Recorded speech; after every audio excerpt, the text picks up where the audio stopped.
Bom dia, sétimo ano, vamos para mais uma aulinha. Deixa eu só falar para vocês uma coisa. Se porventura vocês virem meus filhos por aí, não se preocupem, eles não vão, meus filhos peludos, eles não vão atrapalhar nada, tá? Eu até deixei, eles hoje estão aqui dentro comigo, e eu até deixei porque, assim, ciências tem tudo a ver com natureza, né? Então eu acho que não faz mal nenhum, é até legal, eu acho, para vocês conhecerem. Esse aqui, não sei se vocês estão conseguindo ver, acho que não. Esse aqui é o Faísca, é o meu gato, o primeiro gato que eu resgatei. Vem cá, filho, vem cá. Ele é meio, gato é sempre, né, meio imprevisível. Bom, mas vamos lá, não vai atrapalhar em nada, tá bom? Seres vivos, características gerais, capítulo 5, aula para o sétimo ano. E vamos lá, vocês também podem acompanhar pelo livro, me perdoem, esqueci de colocar as páginas aqui, mas não tem mistério, gente, tá? É só ir lá na página, né? Primeira página do capítulo 5 para começar a acompanhar. Ou então vocês podem acompanhar por esses slides também. Bom, introdução, né? Para ser considerado ser vivo, é preciso ter pelo menos uma célula. Do contrário, não é considerado um ser vivo. Isso segundo a teoria celular. E outra coisa também é a composição química diferenciada. Né? A nossa composição química, a composição química de qualquer ser vivo é diferenciada dos seres que não são vivos, né? Dos seres inanimados. Compostos inorgânicos, água e sais minerais vão estar presentes na nossa composição química, na composição química dos seres vivos de um modo geral. E compostos orgânicos, carboidratos, lipídios, proteínas, vitaminas e ácidos nucleicos. Organização celular, né? As células podem ser procariontes, quando elas não possuem carioteca, né? Membrana nuclear, núcleo. Vocês vão achar de todo tipo isso. Quando não possui carioteca, membrana nuclear, núcleo, na realidade é a mesma coisa. Células procariontes, você vai ter um material genético espalhado no citoplasma. Células eucariontes, você vai ter um material genético,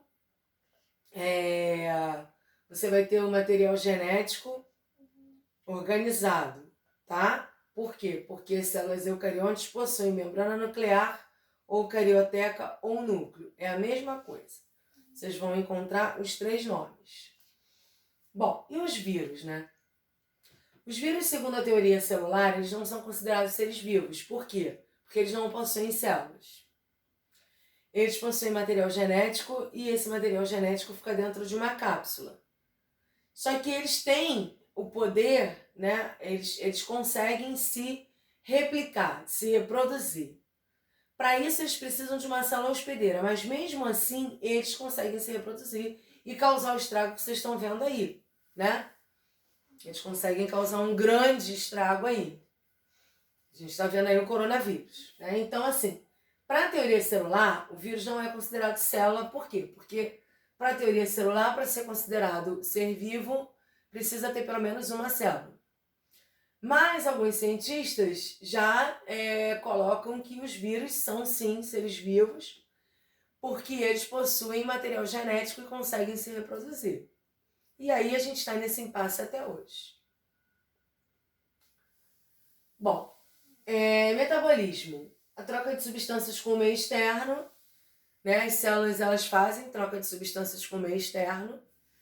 E os seres vivos também. E a respiração, um exemplo é a respiração celular. Tá? O que acontece com a respiração celular? Eu tenho entrada de oxigênio, que eu obtive da respiração pulmonar, né? Pela inspiração. Então eu tenho entrada de oxigênio no meu organismo e, além da entrada de oxigênio, junto eu tenho a entrada de nutrientes que a gente obtém através da ingestão de alimentos e água. A água, ela é o transporte, ela está sempre funcionando como transporte. A gente viu isso ano passado. E eu tenho a eliminação de dentro da célula, depois da produção de energia, Respiração celular é o processo pelo qual a célula consegue obter energia através dos nutrientes da glicose através da glicose, do oxigênio e da água, tá? E aí eu vou ter o quê? Depois da obtenção de energia e do gasto de energia, eu vou ter uma eliminação de resíduos, gás carbônico, resíduos de gás carbônico. Né? O gás carbônico ele precisa sair, porque se ele ficar circulante no organismo, ele vai intoxicar o organismo. Então ele precisa sair. E os resíduos também, né? Então, na realidade, essa a troca de substâncias com o meio externo. Por quê? O oxigênio eu obtenho da onde? Da atmosfera, meio externo. Os nutrientes eu obtenho da onde? Dos alimentos que estão no meio externo. E a eliminação do gás carbônico, de dentro para fora. E dos resíduos também de dentro para fora. Tá? Metabolismo, então, é ainda conjunto de reações químicas. Anabolismo, substâncias novas a partir de substâncias simples. Então, eu tenho, por exemplo, diversos aminoácidos que se unem e formam a proteína. Catabolismo, degradação de substâncias complexas em substâncias mais simples. Seria o contrário. De repente, eu tenho a proteína e ela é quebrada em vários aminoácidos. É o contrário, catabolismo é o contrário do anabolismo, tá? Ah, mas para que isso, professora? Porque às vezes é necessário para o organismo em determinado sistema, em determinado órgão, em determinado tecido, eu preciso que ele faça anabolismo ou catabolismo. Vai depender aí da finalidade, da necessidade do momento. Com relação à reprodução, ela pode ser assexuada ou sexuada. A reprodução assexuada é aquela que não tem união de gametas. O que você vai ter é um descendente idêntico àquele que deu origem, tá? Aquele que originou. Então, essa reprodução assexuada é muito comum, por exemplo, em bactérias. Tá? Elas geram descendentes idênticos a elas, são cópias, tá? São clones. Não tem união de gametas nessa reprodução assexuada. Na reprodução sexuada, eu já vou ter o quê? União de gametas, tá? Eu vou ter um óvulo, que é o gameta feminino, um espermatozoide, que é o gameta masculino. O espermatozoide vai fecundar o óvulo, vai formar a célula-ovo, e vai dar origem a um novo indivíduo. Esse indivíduo ele não vai ser cópia nem do pai nem da mãe. Ele vai ter o quê? 50% das características genéticas da mãe e 50% das características genéticas do pai, tá? Com relação ao desenvolvimento, né, a adaptação e metamorfose da borboleta. O que acontece? O desenvolvimento nos seres vivos ele pode ser direto ou indireto, tá? Por isso até que eu citei a metamorfose da borboleta. Quando a gente tem um desenvolvimento indireto, a gente vai ter vários estágios do indivíduo até ele virar adulto. Do ovo até a fase adulta, ele passa por estágios. E aí um exemplo é a borboleta. Quando a gente pensa em lagarta, olhando é um bicho asqueroso, né? Tem gente que pode achar até bonitinho, é a opinião de cada um, mas eu tô falando assim no modo geral. A lagarta é um bicho meio, né? Meio feio, meio asquerosinho, da queima, né? É um horror. O que acontece, gente? A lagarta e a borboleta são a mesma pessoa. Mentira, não é pessoa, né? Tô brincando aqui. A lagarta e a borboleta, elas são o mesmo indivíduo, em fases de vida diferentes. Vai ter o ovo, esse ovo vai eclodir, ele vai abrir e vai sair a lagarta. A lagarta é a fase larval, que a gente chama, é a fase de larva da borboleta. Então, ela vai sair de dentro do ovo, né? Ela vai sair e ela vai ser lagarta, fase larval, fase de larva.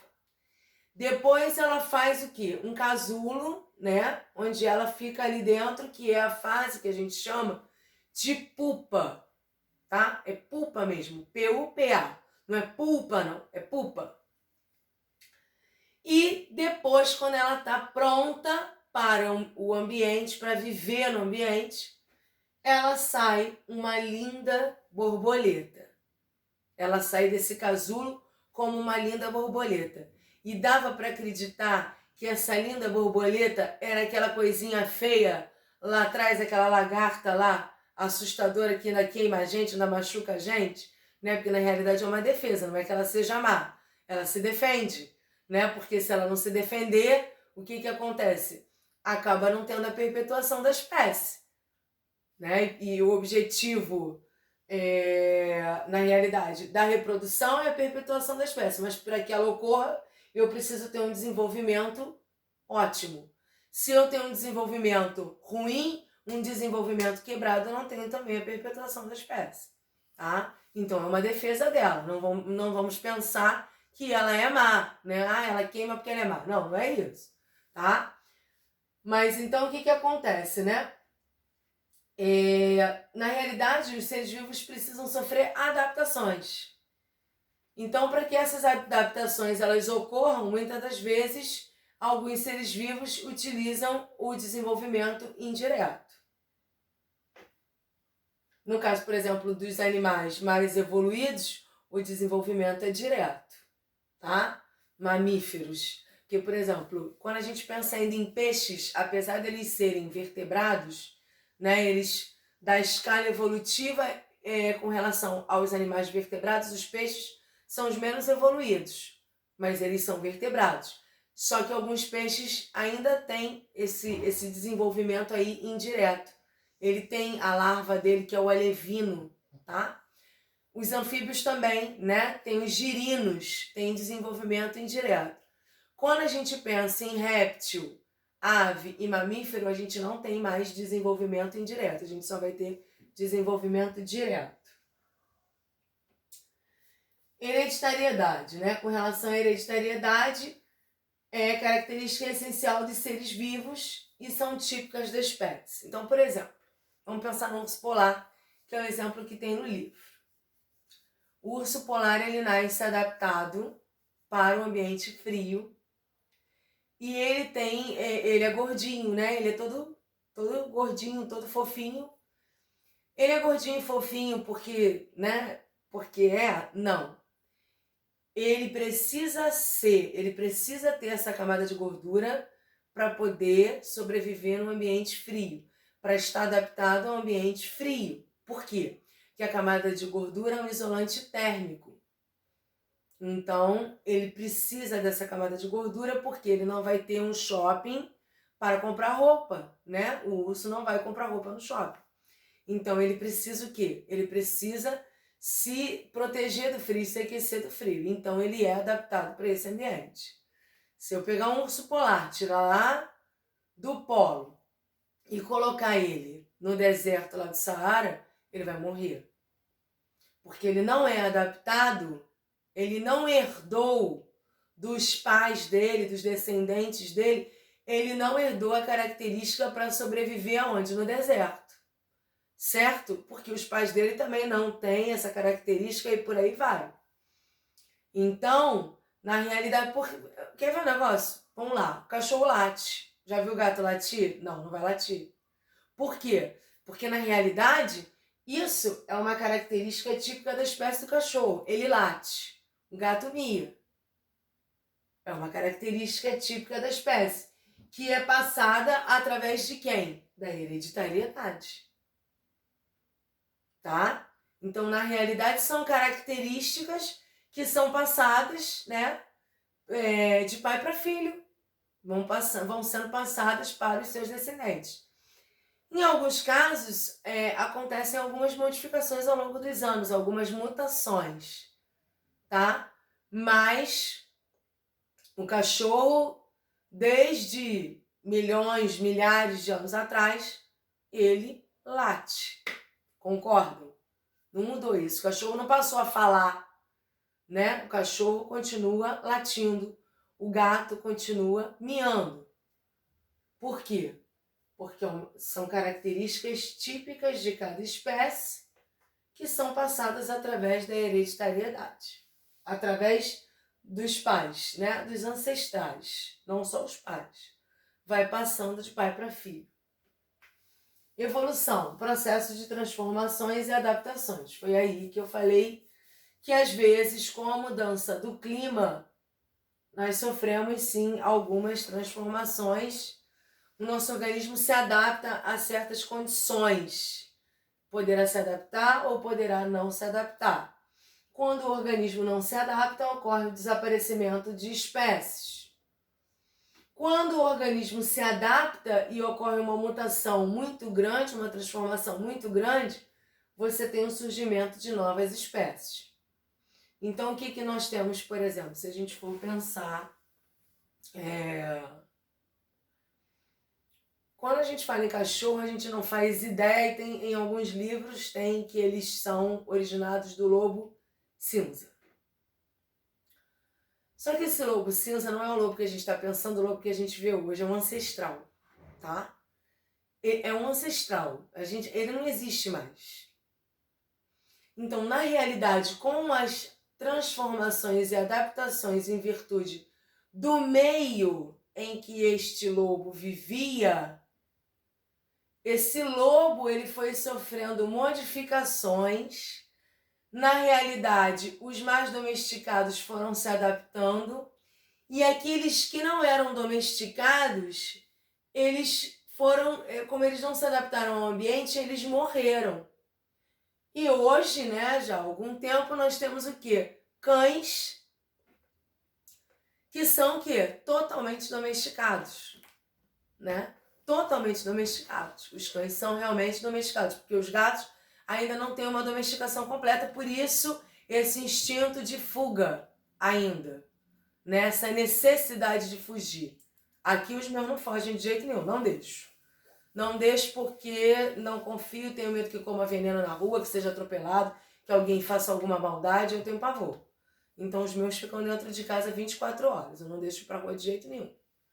Mas enfim, voltando à questão da adaptação.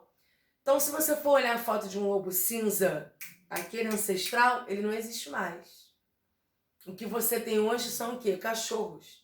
E se a gente for mais longe ainda, porque aí teve a mão lá do ser humano, das seleções naturais, a gente vê a diferença entre raças, né? A gente ainda vê isso. Por quê? Porque com a criação, o que acontece? O homem criou raças, ele foi selecionando aquelas características mais interessantes daquilo que ele queria, dependendo da raça que foi criada. E quando você olha, nada tem a ver com o lobo, né? No final da aula, eu não vou botar agora não, para não desconcentrar, até porque ela tá dormindo, ele é muito elevado. No final da aula, eu vou virar a câmera para vocês e vocês vão fazer uma comparação muito, muito interessante para aproveitar, para fixar. Eu tenho aqui a minha vira-lata, Babi, e eu tenho a minha Shih Tzu, Nina. Né? E o gato. Vocês vão ver também o meu gato Faísca. Mas, na realidade, o que eu quero que vocês comparem quando eu virar a câmera, eu quero que vocês comparem a Nina e a Babi, para vocês verem o que é essa seleção de características. Só que aqui a gente está falando de seleções, de adaptações ao acaso. Não teve a intromissão do homem. No caso das raças animais, né? No caso das raças de cachorro, de gato também, a gente tem a gente tem a intromissão do ser humano, né? Eu falo do homem, assim, do ser humano. A gente vai ter essa intromissão, tá? Porque aí foi o ser humano que foi selecionando características. O problema dessa seleção de características é que você seleciona características boas, mas que algumas características ruins são puxadas junto com essas características boas. Bom, variabilidade genética, né? E aí você vai ver. Se for pensar em mamífero, gente, assim, é muita variabilidade. Olha, a gente vai estudar esse ano ainda, mais pra frente, eu amo esse capítulo quando fala de mamífero. Você tem daquele ratinho miudinho, daquele camundongo, até um elefante. Olha como é variado. Uma mesma classe, né? Não é espécie, é uma mesma classe, a classe mamália, e como você tem animais variados. E dentro, aí eu vou falar de uma mesma espécie, como você tem animais diferentes. Que é o que eu quero que vocês vejam. Vocês vão ver a diferença até. É legal que vocês vão ver na prática. Vocês devem ter também em casa. Muita gente deve ter cão e gato em casa e deve, com certeza, comparar isso. Né? Mas é só para fixar, para ilustrar. A evolução é contrária ao fixismo, porque o fixismo ele acreditava, conforme nós falamos naquela aula anterior, que as espécies não mudavam, não evoluíam, né?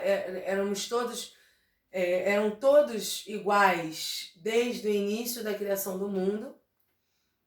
Mas a gente tem os vestígios, os fósseis, e aí a gente tem, por exemplo, os dinossauros, que não existem mais, né? A gente tem alguns répteis, muitos répteis, que sobreviveram àquela época, mas os dinossauros não sobreviveram. Né? A gente vai ter os ancestrais dos elefantes, a gente tem registros e tem os fósseis, né? E que não existem mais, o lobo cinza, né? Esse lobo que eu tô falando, que não é o lobo de agora. Bom, Lamarck lançou ele lançou duas teorias, do uso e desuso e a teoria dos caracteres adquiridos. O que ele achava? Ele achava que, por exemplo, digamos assim, eu faço balé. Então eu tenho, na realidade, a minha panturrilha bem dura por causa do balé, né? Porque eu uso sapatilha de ponta. Quem faz balé que tá na sapatilha de ponta, principalmente, tem a panturrilha bem dura. Só que, na realidade, se eu tivesse a ter uma filha, se ela não fizesse balé, nada, ela não nasceria já com essa panturrilha dura. Né? Não seria passada essa característica para ela da panturrilha trabalhada sem fazer nada. É óbvio que assim, se a pessoa já tem uma genética para as células sofrerem hipertrofia, que quando as células elas aumentam de tamanho, né? O que acontece também com quem faz musculação, por exemplo. O cara faz musculação, teve um filho, o filho vai nascer musculoso? Não vai nascer musculoso. Não passa. Essa característica não passa. O que pode acontecer é quando o filho começar a fazer musculação, ele até adquirir músculos com maior facilidade do que uma outra pessoa que não tenha que não tenha fibras tão especializadas no músculo, por exemplo. Pintar o cabelo de louro. Eu vou pintar o cabelo de louro, aí eu vou ter uma filha, aí ela vai nascer de cabelo louro. Não tem nada a ver. A gente não passa essas características adquiridas, né? A gente não passa para os nossos filhos, porque são características que não são genéticas, são características adquiridas. Mas o Lamarck acreditava que sim. Então ele falava que as girafas, elas tinham um pescoço curto, só que aí, como elas precisavam comer as folhas no alto das árvores, elas foram esticando o pescoço e esse pescoço, conforme elas foram esticando o pescoço, foi passando isso para os filhos, para os descendentes. Aí ele coloca, quanto mais se usa, mais se desenvolve, e quanto menos se usa, atrofia.